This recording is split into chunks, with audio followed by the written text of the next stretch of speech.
Olá, amigos. Eu sou Solomar Rockenbach e apresento o programa Uma Janela para a Cidade. Um programa de cidadania, direito do consumidor, utilidade pública e informação a você, que é a razão principal de nosso existir.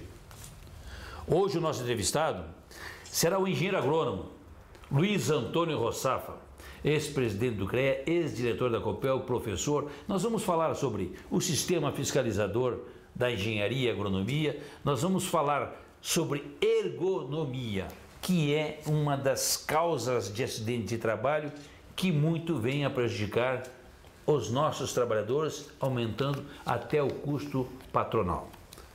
Mas, no entanto, pedimos, neste nosso momento de prestação de serviço, preste atenção na matéria a seguir.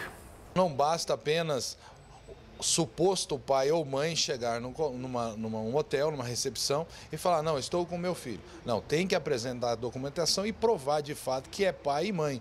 E ali fica o registro que aquela criança estava acompanhada dos seus pais. Então a proteção, nós sabemos que a prostituição infantil cresce a cada dia, precisamos proteger as nossas crianças. E mais do que isso, nós tivemos agora também, nesse último mês de junho,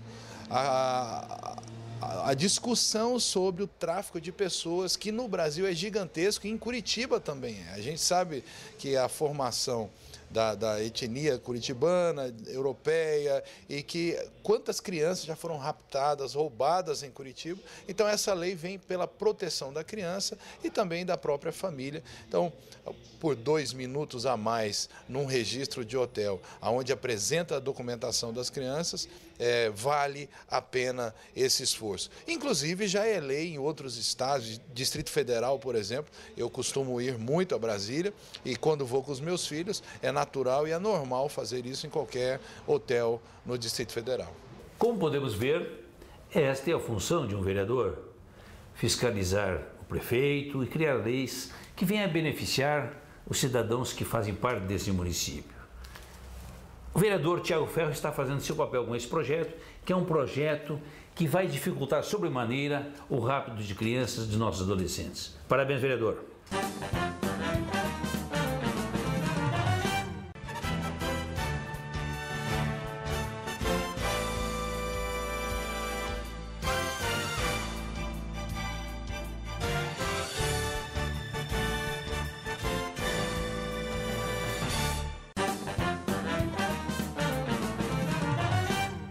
Olá, amigos.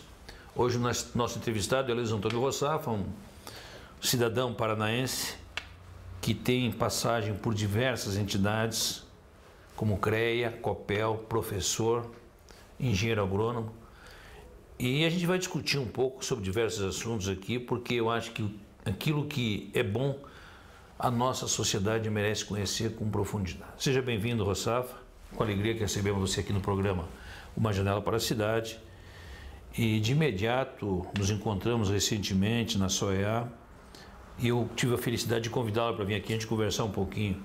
Falando do sistema Confiacre, que você foi por 2 mandatos presidente, como que o senhor está vendo? O sistema ele vem se aproximando cada vez mais da sociedade, vem exercendo aquela função para que ele foi criado para proteger a nossa sociedade, Rossafa? Minha saudação a todos os cidadãos. É uma satisfação estar aqui, Solomar. Falar do sistema Confiacre é falar de uma história de sucesso. A regulamentação começa no ano de 1933, a primeira profissão regulamentada foi a dos engenheiros agrônomos, através do decreto de Getúlio Vargas em outubro, e os engenheiros, arquitetos, agrimensores conseguem a regulamentação no mesmo ano, em dezembro. De lá para cá foram realmente muitas conquistas. A organização profissional, tentando estabelecer um marco ético de conduta para o bom exercício destas profissões, né? Ao longo do tempo se modernizou. Na década de 60 nós vamos ter mais uma lei que, na verdade, daí sim contempla os engenheiros agrônomos e, na sequência, várias outras profissões aderiram ao sistema por legislação. Os arquitetos já participavam desde o decreto de 1933 com os engenheiros, posteriormente, mais modernamente, saíram do sistema. Os técnicos também aderiram por dispositivos legais. Veja, a missão do sistema Confecrea não é tão simples quanto alguns imaginam. Não é um sindicato, não é uma associação. É uma autarquia federal com a responsabilidade de garantir que o conhecimento tecnológico seja aplicado nos empreendimentos que possam ter interesse social e humano, de forma tal que o resultado seja positivo para a sociedade.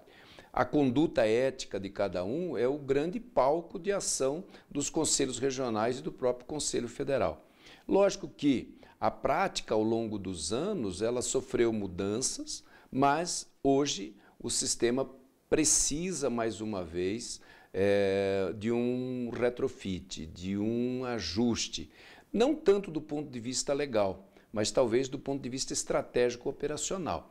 Principalmente porque, como um órgão que representa também as associações e os sindicatos, queira ou não, a composição dos plenários dos conselhos regionais é feita por conselheiros oriundos de sindicatos de associações, eu particularmente entendo que o sistema tem que também pautar a sua agenda pelas questões estratégicas do desenvolvimento nacional, especialmente o nosso Conselho Federal, que seria a base de sustentação para uma ação política e estratégica de resultado.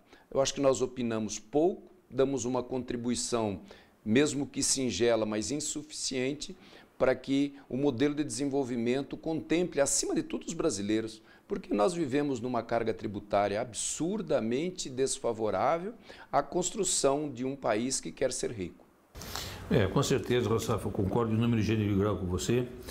E eu também não poderia deixar neste momento de falar um pouquinho da nossa Copel, que a Copel é o orgulho dos paranaenses. O senhor foi diretor dessa empresa por mais de uma gestão.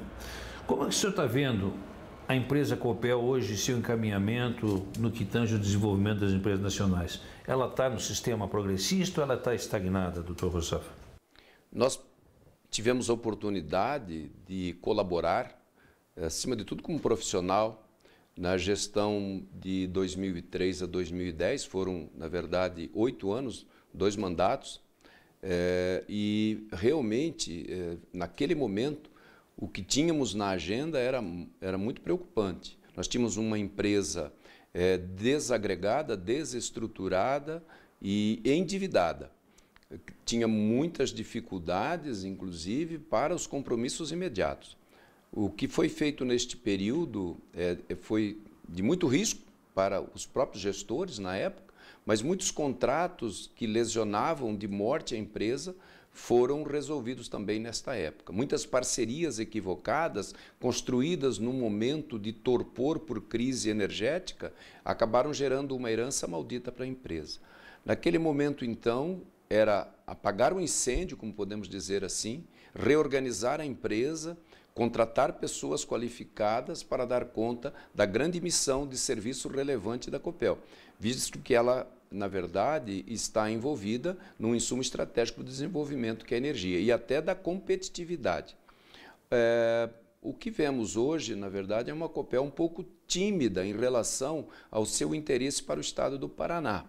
Ela realmente talvez precise se readequar aos tempos novos de competitividade, garantindo sempre que a energia seja de qualidade, com confiabilidade e, acima de tudo, com custos que nos permita, como cidadãos paranaenses, ter energia para a indústria, para o comércio, para o uso residencial e agrícola de forma competitiva, porque isto é a empregabilidade e desenvolvimento, geração de riqueza. Moçada, você acaba de falar para a gente aqui que era um momento turbulento, um momento de crise, de governos que veio com, inclusive na época estava privatizada a empresa, era um caminho que destinava empresas como uma empresa privada, que não aconteceu. E vocês passaram por dificuldade que a gente acompanhou de perto esse processo. E eu gostaria de fazer uma pergunta. Com todas as dificuldades, os trabalhadores sentiram esse problema ou a Copel conseguiu valorizar os trabalhadores à altura para a empresa voltar a crescer conforme sempre é o sonho de todos nós paranaenses? Nós vínhamos de uma crise e de projetos econômicos de ajustes. uma estagnação, inclusive na correção inflacionária dos salários. O poder de compra dos salários ao longo de um período de Fernando Henrique Cardoso foi sofrível, principalmente para empregados de empresas de economia mista, por exemplo, como a Copel. A nossa missão era, de um lado, revitalizar a empresa para que ela tivesse realmente uma condição de competir no mercado, mas, ao mesmo tempo, tentar, dentro do possível, negociações que nos permitisse repor a inflação e, se possível, recuperar alguma coisa daquele poder de compra dos salários dos empregados que tinha ficado no passado. Esse trabalho foi feito com equidade, com cuidado, com muito diálogo, porque eu acho fundamental o diálogo, não só numa democracia, mas em qualquer circunstância da convivência social e humana, o diálogo é o ponto de partida para o resultado positivo. E isto foi feito e os resultados foram razoáveis. Talvez aquém do que os empregados merecessem naquele momento. Isso é muito bacana de ouvir de você, porque os trabalhadores, eles muitas vezes, em diversas empresas, são desrespeitados. E a gente sabe, a gente conhece que na Copel, naquele momento, os trabalhadores sempre foram valorizados, que é o alicerce de uma empresa progressista, uma empresa que tem a possibilidade de crescer, porque quando os trabalhadores não são valorizados, automaticamente a empresa tem grande possibilidade de cair no fundo do buraco, que não é o caso da nossa empresa, qual você foi diretor. Também é de nosso conhecimento, Roçava, que você vem realizando treinamentos sobre ergonomia, atendendo a NR17, se não me falha a memória. Esses cursos, curso ou treinamento, elas vêm sendo realizados em associações. Como você vem propondo isso aí para que o nosso trabalhador possa utilizar? Que nós vamos debater um pouquinho, porque a ergonomia muitas vezes é desconhecida de você, trabalhador. E é muito importante você prestar atenção que o mestre Roçava aqui vai passar para vocês, porque com certeza até a produtividade aumenta. Onde vem sendo realizados esses treinamentos, Roçava? Veja, às vezes somos convidados por entidades de classe, associações, para fazer um bate-papo sobre ergonomia. É um assunto pouco divulgado no Brasil ainda, né? Mesmo que tenhamos normas desde a década de 70, como o NR17, 78, ainda ela não foi devidamente implantada. Fazemos, então, palestras abertas e, ao mesmo tempo, um diálogo franco sobre essas questões da ergonomia. Mas em empresas onde nós trabalhamos daí profissionalmente, nós fazemos treinamentos, principalmente nas empresas que já constituíram o que nós chamamos de comitês de ergonomia. São comitês envolvendo os trabalhadores, onde se discute efetivamente o posto de trabalho. Porque quando se fala em ergonomia, as pessoas pensam assim: olha, então nós vamos analisar o risco de uma pessoa adoecer ou até perder funcionalidades para o trabalho, né? E isto é, digamos assim, a atividade fim. Não, ergonomia, ela busca também garantir o conforto. Nós entendemos que as empresas e os trabalhadores de um modo geral e os especialistas em especial, eles podem atuar de forma a garantir que um posto de trabalho tenha produtividade e, ao mesmo tempo, garanta ao trabalhador a saúde, segurança e conforto. Ele pode trabalhar às 8 horas de uma jornada e, terminando essas 8 horas, ele ter disposição para o entretenimento, para o lazer, para a convivência social, para a convivência familiar. Isto garante qualidade de vida, longevidade e, ao mesmo tempo, produtividade. Isso é fundamental. Roçava, esse assunto, ergonomia, não é recente. Você falou que em 1970 ele foi... 78 foi regulamentado por uma norma, mas ele já vem sendo estudado lá nos idos de 1600, 1700. É um assunto que não surgiu aqui no Brasil, ele vem de fora, né, Roçava? Ele vem de fora. Assim, para dar um destaque, o Brasil ele é signatário da Organização Internacional do Trabalho. Então, como tal, quando a Organização Internacional do Trabalho estabelece alguns marcos de avanço em proteção ao trabalhador, o Brasil, como signatário, é compulsório. No entanto, o Brasil tem sido muito lento em acatar deliberações que ele próprio participa de sua elaboração. E isto nos leva sempre a um delay, a um time diferenciado em relação a outros países. Mas, por um decreto presidencial, o Brasil aceitou como regra, digamos assim, aquilo que acontece na Europa. no mercado comum europeu. Então, muitos regulamentos de proteção à saúde do trabalhador acabam sendo implantados no Brasil, tempos depois, em função até desta decisão. Porque são, digamos assim, escolas, né, no campo da ergonomia.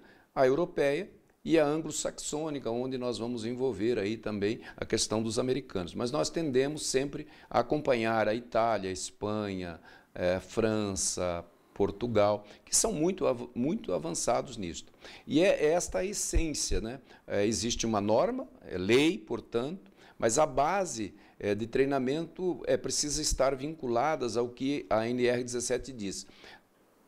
Todas as empresas são obrigadas a fazer análise ergonômica do trabalho, do ponto de vista psicofisiológico. Então, é uma análise completa. Então, um posto de trabalho ele precisa ser estudado na dimensão física do seu risco ergonômico, na dimensão cognitiva e organizacional. Estas análises é que, às vezes, se tornam mitos. Então, nós treinamos, às vezes, o comitê de ergonomia para simplificar esse entendimento, utilizando ferramentas até simplificadas para avaliar se existe ou não o risco. Porque, em não tendo o risco, nós já podemos convalidar o posto de trabalho. Em tendo o risco, o estudo se aprofunda ainda mais para que sejam feitas intervenções e correções necessárias, garantindo sempre saúde, segurança e conforto ao trabalhador.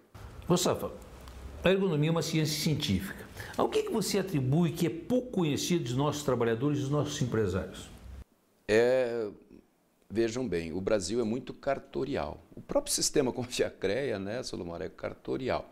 Nós aqui nos contentamos, às vezes, com documentos. Então, quando a norma exigiu lá, a norma regulamentadora do Ministério, que as empresas haveriam de produzir compulsoriamente os programas de risco ambiental ou os programas de saúde, então PPRA, PCMSO, perfil profissiográfico. Então, isso se tornou, digamos assim, um cartório de elaboração desses documentos e, às vezes, a empresa se sente contemplada por estudos que nem sempre foram feitos com a profundidade e com a necessária acuidade. A ergonomia ficou meio que fora desse contexto compulsório. Então, pouco se fala em análise ergonômica do trabalho e isto levou realmente a perdermos produtividade e o adoecimento. As doenças musculoesqueléticas hoje são muito significativas. A quantidade de pessoas que ficaram afastadas e nesse período recebendo o provimento do nosso sistema previdenciário é muito grande, principalmente por problemas com coluna. A coluna vertebral e a coluna lombar em especial, elas, via de regra, são muito frágeis para aceitar, por exemplo, a manipulação de cargas. Um saco de cimento pesa 50 quilos. A nossa coluna lombar teria capacidade no máximo de levantar em condições seguras 25 quilos, é o que demonstram os estudos biomecânicos. Mas o que eu queria salientar, então, como uma causa decisiva nisso tudo, é que nós não tínhamos uma boa base científica metodológica. Para se ter uma ideia, as normas que realmente trouxeram luz científica para uma análise ergonômica viável são da década de 90 e já no século XXI. O Brasil, ele agora, há 3 anos atrás, né, 2014, 2015, agora em 2017, é que ele transformou em norma da ABNT métodos que são viáveis para análise ergonômica. Então, realmente, também o respaldo dos estudos biomecânicos não eram suficientes e nós tínhamos muito achismo, o que levava a uma certa descrença, porque se via risco em tudo, mas não se encontrava verdadeiramente solução. A análise ergonômica ela é qual e quantitativa. Eu tenho que definir o risco, quantificar este risco e aí apontar num caderno de encargos as intervenções necessárias naquele posto de trabalho com baixo custo, porque nós não podemos mudar uma fábrica, mas nós podemos fazer pequenos ajustes do ponto de vista postural ou mesmo de quando eu tenho risco de repetitividade para que o trabalho seja feito em condições de garantir saúde, segurança e conforto. Wasafa, diante do que você acaba de nos expor, eu gostaria que você citasse alguns riscos que o trabalhador em seu ambiente fabril possa vir a ter danos em sua saúde. Poderia citar para nós? Vamos tentar separar um pouquinho. Então, vamos considerar, por exemplo, a questão de coluna, né? A coluna, alguns dizem assim, o trabalho tem que ser feito sentado. A NR17 diz que o trabalho deve ser executado preferencialmente sentado. Ele não é uma regra obrigatória. E muitas circunstâncias no ambiente fabril, mesmo que sendo possível, às vezes nós temos que evitar o trabalho sentado, porque em pé a proteção para a coluna, naquela condição daqueles detalhes executados pelo trabalhador, ela fica mais protegida. Então, a coluna é um dos membros do corpo humano que precisa ser cuidado. Por exemplo, numa atividade que envolve carga acima de 3 quilos, nós já começamos a fazer estudos em relação ao alcance desta carga, em relação à postura, à pega, enfim, uma série de detalhes. Mas quando chegamos a 25 quilos, nós estamos no limite biomecânico. A coluna, quando ela vai fazer o levantamento de uma carga acima de 25 quilos, ela pode sofrer danos irreversíveis no disco intervertebral. Nós poderemos perder parte do líquido do nosso sistema de proteção entre vértebras e, com isto, o que se tradicionalmente conhece como hérnia de disco, que é um acidente típico de trabalho e, às vezes, com desdobramentos para a incapacidade funcional. A outra questão é, por exemplo, o ombro, né? Sempre que os braços estiverem acima da linha do ombro, nós poderemos dizer que aquele posto de serviço de trabalho precisa ser reestruturado, reprojetado, porque toda vez que os alcances estão acima da linha do ombro e dependendo da repetitividade que esses movimentos acontecem ao longo de uma jornada, nós poderemos ter problema de ombro, que também é acidente típico de trabalho incapacitante. Então aí nós separamos este grupo em especial que caracterizam acidentes de trabalho. O outro grupo são aqueles das doenças ocupacionais. Por exemplo, as doenças musculoesqueléticas. Se fala muito, por exemplo, de LER, lesão por efeito repetitivo. E às vezes as pessoas acham que repetir é fazer a mesma coisa durante o dia. Não é assim. Repetir é praticar praticamente a mesma ação, o mesmo movimento, pelo menos 30 vezes por minuto, de forma contínua, por mais de 120 minutos numa jornada de 8 horas. Então, não é qualquer trabalho que é repetitivo.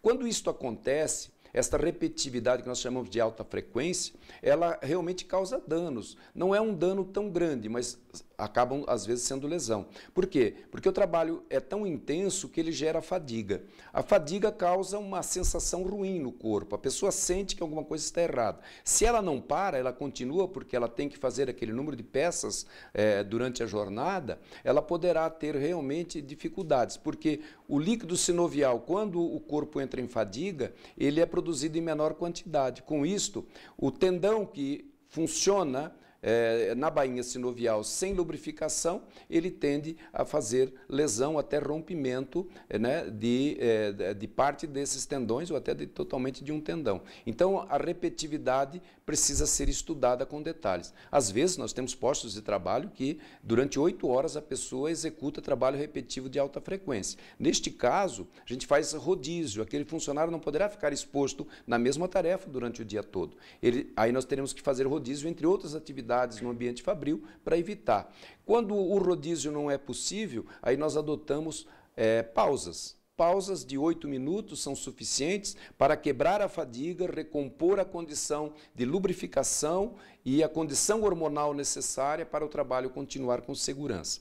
A questão também, por exemplo, postural. A questão postural é muito importante, o que nós chamamos de postura estática. Sempre que eu permanecer numa postura por mais de 5 segundos, eu estou em postura estática. A postura estática faz requisitos muscular muito diferenciado, o que pode levar a um desconforto e também até a lesão musculoesquelética. Então, nós analisamos através de ângulos, de tempo de exposição, tempo de recuperação, para evitar que uma certa postura possa causar dano ao trabalhador. É o ângulo de inclinação, por exemplo, do tronco, é o ângulo de inclinação da cabeça para realizar uma tarefa de precisão, enfim, é até o uso do notebook, o uso de um computador por telefone celular, em que a pessoa às vezes expõe a coluna cervical a uma flexão, a uma inclinação muito acentuada por um tempo relativamente longo. Isso dificulta a lubrificação, isso dificulta de todos os segmentos ligados, mas acima de tudo dificulta a irrigação sanguínea, que é muito importante para arrastar toxinas geradas pelo metabolismo e evitar, às vezes, até algum tipo de inflamação que possa vir com o tempo. Interessante e tenho certeza que se você não sabia, preste atenção porque é importante ter essa preocupação no seu ambiente de trabalho. Safa, eu gostaria de fazer uma pergunta também, voltando lá para o interior, nos trabalhadores rurais. Existe alguma forma segura do trabalhador que trabalha com sacos de 60 quilos? Como fazer isso? Fracionar. Evitar sacos de 60 quilos. Fracionar em sacos de 20, de 23 quilos. Criar uma pega nessa embalagem que permita a mão ter firmeza na pega, evitar pegas no chão, usando equipamentos mecânicos. Se não for possível, tem que ser mecanizado, com ventosa, com algum tipo de dispositivo que permita manipular sem que se exponha o trabalhador. Ou então, às vezes, dependendo do peso total da massa, poder trabalhar em dois. Talvez uma das formas de mitigar isto seria criar dispositivos, através de ordens de serviço, para que os trabalhadores evitem pegar peso acima de 25 quilos, quando necessário, em 2 ou em 3, se possível. Ou então, a mecanização é o caminho mais seguro. Interessante no que tange a mecanização. Esses locais de trabalho onde está comprovado que causa dano à saúde do trabalhador, o interessante seria então mecanizar, é isso, professor? Nem sempre. A mecanização é mais para carga, né, quando não é possível fracionamento. Né? Quando não é possível fracionamento. Mas a CLT, num dos seus artigos de 1978, modificado nessa época, em 1978, diz que o limite de peso que um trabalhador possa levantar é 60 quilos. É o que está na CLT, mas não é o que está na NR17, que veio alguns meses depois desta mudança. Quem responde por isso é o empregador. Então, nós não podemos submeter um trabalhador a fazer o levantamento de uma carga superior à sua capacidade psicofisiológica. Então, se a coluna tem uma capacidade biomecânica de suportar até 25 quilos, em expondo acima disto e ocorrendo um acidente de trabalho, a responsabilidade do empregador, isto é muito grave. Então, nós buscamos alternativas. Aí que entra a análise ergonômica do trabalho. Ela identifica o risco, né? Mas a partir daí ela vai fazer uma série de estudos que possam mitigar o risco sem grandes custos para a empresa e sem absolutamente perder produtividade, porque a ergonomia ela tem muito a ver com tempos e métodos. Ela busca, às vezes, através de análises de segundo a segundo, né, entender os movimentos que o trabalhador realiza para o objetivo da sua jornada e, dentro disto, propõe alterações seguras, que ele possa fazer a mesma coisa de forma diferente e até melhor, produzindo mais para a empresa. Bom, foi muito bacana, Gustavo. Eu quero já de imediato agradecer a sua participação. Infelizmente, o nosso tempo ele é limitado. No entanto, eu tenho certeza que levamos muita informação a você, que é um trabalhador que muitas vezes realiza trabalho de forma repetitiva. Eu quero agradecer a sua presença e dizer que o nosso programa está aberto para sempre que, quando for, o senhor precisar trazer aqui algo novo que venha em benefício da nossa gente, estamos de portas abertas. Obrigado, Gustavo. Obrigado a todos. Até o próximo programa, se Deus quiser, e com certeza irá querer. Um abraço.